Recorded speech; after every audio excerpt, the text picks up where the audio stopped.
भगवान कह रहे हैं राग द्वेष चित्त में रखते हुए हम जो भी साधना करेंगे वो जगत की प्राप्ति कराने वाली होगी।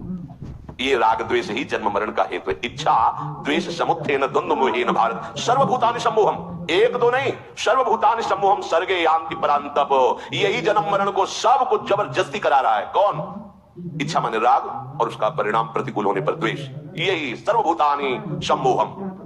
अब हमें द्वंद्व नहीं रखना है, हमें निर्द्वंद उपासक बनना है। जिसको साधना में भगवत प्राप्ति में बहुत शीघ्र ऊंचाई पर चढ़ना हो, उसे चाहिए कि चाहे सांसारिक कार्य श्रम युक्त हो, चाहे भागवतिक कार्य श्रम रहित हो। क्रियाओं में भेद हो सकता है, तुम्हारे भाव में भेद नहीं होना चाहिए। दोनों क्रियाएं परमार्थिक और व्यवहारिक मेरे आराध्य देव की प्रसन्नता के लिए, किंचन मात्र फर्क नहीं होना चाहिए। चाहे हमको नाली साफ करनी हो या श्री जी के श्रीअंग में इत्र लगाना हो, दोनों सेवाओं में बराबर भाव होना चाहिए।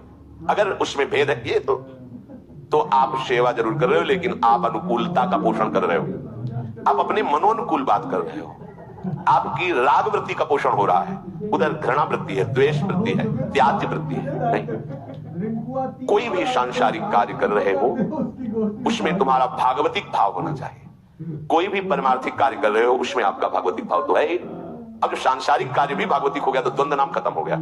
संसार का जो विषय है, भोगने वाला हरि विमुख है, यदि वो सांसारिक कार्य करेगा तो संसार का भाव तो रहेगा ही, पर परमार्थिक कार्य करेगा तो भी संसार का भाव उसमें रहेगा। मेरा अमुक कार्य बन जाए अमुक, उसका साध्य होगा संसार। ध्यान दीजिए। और जब भागवतिक कोई भगवत प्राप्ति के लक्ष्य वाला साधक सांसारिक क्रियाएं करते दिखाई देगा तो उसका भागवतिक भाव होगा। परमार्थिक क्रियाओं में तो भागवतिक भाव है ही, पर वो सांसारिक कार्यों को भी भागवतिक भाव बनाएगा। इसलिए उसको कोई भी द्वंद्व सम्मोहित नहीं कर सकता। सर्वभूतानि सम्मोहम, पर भक्त को नहीं, भगवत आश्रित को नहीं, क्योंकि उसने जितनी चेष्टाएं की वो सब प्रभु के लिए, प्रभु प्रसन्नता के लिए भगवत भाव रखकर। फिर समझिए, अगर वो सांसारिक लक्ष्य वाला है तो सांसारिक क्रियाएं तो सांसारिक भाव से है ही, भागवतिक क्रियाएं भी उसके सांसारिक भाव से होती है। अगर भागवतिक लक्ष्य वाला है तो भागवतिक क्रियाएं तो भगवत भाव से है ही, पर सांसारिक क्रियाएं भी उसकी भगवत भाव से होती है। इसलिए द्वंद्व मोहेन भारत, ये द्वंद्व रहित होता है, वो द्वंद्व से मोहित होता है। परमार्थिक और सांसारिक क्रिया भेद हो सकता है, पर उपासक का भाव भेद नहीं होता, एक ही भगवत भाव में रहता है। अपने आराध्य देव की प्रसन्नता के लिए वो चाहे जो चेष्टा हो, परमार्थिक हो या सांसारिक हो, जब आज्ञा हो गई तो बिना कुछ विचारे उसमें उतर जाता है और उसका परम मंगल होता है। जब परमार्थिक क्रिया हो या सांसारिक क्रिया हो, उस समय साधक को यह भाव रखना चाहिए कि मैं एक शरणागत उपासक हूं, मेरा लक्ष्य भगवत प्राप्ति, ये जो मैं क्रिया कर रहा हूं इससे मेरे प्रभु प्रसन्न होंगे, ये प्रभु के लिए कर रहा हूं। चाहे वो फावड़ा चलाना हो, चाहे वो नौकरी करना हो, व्यापार करना हो, गृहस्थ हो या विरक्त हो, जो भी सेवाएं हैं, जो भी मार्ग है हमारे प्रभु के, ये बहुत शीघ्र अध्यात्म की ऊंचाई पर उपासक चढ़ जाएगा। क्रिया भेद होने पर भी भाव भेद ना होने से उसे द्वंद्व नहीं व्यापेगा। खास बात समझिए, हम साधना तो करते हैं पर द्वंद्वों से परास्त रहते हैं। और जब द्वंद्वों का प्रभाव हमारे ऊपर रहेगा तो हम परम पद के अधिकार से रहित हो जाएंगे। परम पद का अधिकारी वही द्वंद्वैर विमुक्ता। ध्यान दीजिए, भगवत दर्शन का अधिकारी वही द्वंद्वैर विमुक्ता। इसीलिए सेवक जी ने रसिकों के संग के पहले पंक्ति रखी, सब जीवन शुभ प्रीति रीत निवाहता अपनी श्रवण कथन परतीत, यह जो कृपा हरिवंश की। ऐसे चलोगे तो तुम द्वंद्वों से निपटने की ताकत रख पाओगे। क्या? शत्रु मित्र समझान, ईमान ईमान अपमान श्रम, दुख सुख लाभ नहान, यह जो कृपा हरिवंश की। आप नित एक धर्म संग तो रंग बढ़त नित नित सरस, क्योंकि द्वंद्वों को उसने परास्त कर दिया है।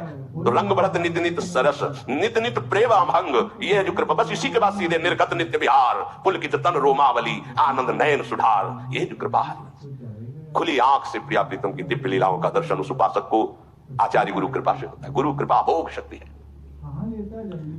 उपासक का उद्देश्य आराध्य देव की प्रसन्नता है, इसलिए उसे कोई भी कर्म बांध नहीं पाता। कोई भी कर्म नया फल पैदा करके उसे दंड या पुरस्कार नहीं दे सकता। दोनों क्रियाओं का फल चाहे परमार्थिक हो या सांसारिक हो, उसे भगवत प्राप्ति। एशाम त्वंत गतम पापम, बहुत बढ़िया मंगल में बात है। नहीं, कोई भी क्रिया होती है वो बिना फल दिए नहीं रहती, वो फल देती ही अवश्य है। उपासक समझ नहीं पाता। एक कल उपासक प्रश्न कर रहे थे, वाराणसी से आए थे, ज्ञान की नगरी भगवान शिव की, कि आपके सत्संग में जो हमने सुना उसमें ये बात तो मुझे समझ में आ गई कि संसार साधन है और श्री जी साध्य है, समझ में आ गया। लेकिन साध्य ही संसार है, श्री जी ही सब हमारे साध्य ही आराध्य देव। सर्वान वस्तुतया निरीक्ष परम स्वाराध्य बुद्धिर्मम आचार्य चरण के, ये बात हमको समझ में नहीं आई। तो आपको समझ में नहीं, इसका मतलब है कि वो गलत नहीं है, आपकी समझ है। फिर उनका आपको जो समझ में आई अभी वो भी समझ में नहीं आई। देखो हम तुम्हें समझाते हैं। आपने कहा संसार साधन है और श्री जी साध्य है। ये बात समझ में आ गई? नहीं है। आप शरीर हो, आपकी कुछ मांगे हैं, आप कुछ भोग प्रिय लगते हैं, आप कुछ भोग भोगते हैं जी। कहां साधन हुआ? स्वयं भोक्ता और कर्ता भाव हो तो श्री जी कहां साध्य हुई? अहम साध्य हुआ। इसीलिए अगली बात को तुम स्वीकार नहीं कर पा रहे। पहले पिछली बात को ठीक से स्वीकार कर लो कि शरीर और अंतर की मनोवृत्ति, अंतःकरण धर्म और स्वभाव, ये सब श्री जी की सेवा के लिए है। लगाओ इसको तो अभी आपको दर्शन होने लगेगा कि श्री जी की सिवा और कुछ है ही नहीं। चिद चिद लक्षणम सर्वम राधा कृष्ण वयम जगत। अपने लोग क्या होते, थोड़ी बात पढ़ ली या सुन ली और उसी को हम समझ लेते हैं, हम सिद्ध हो गए।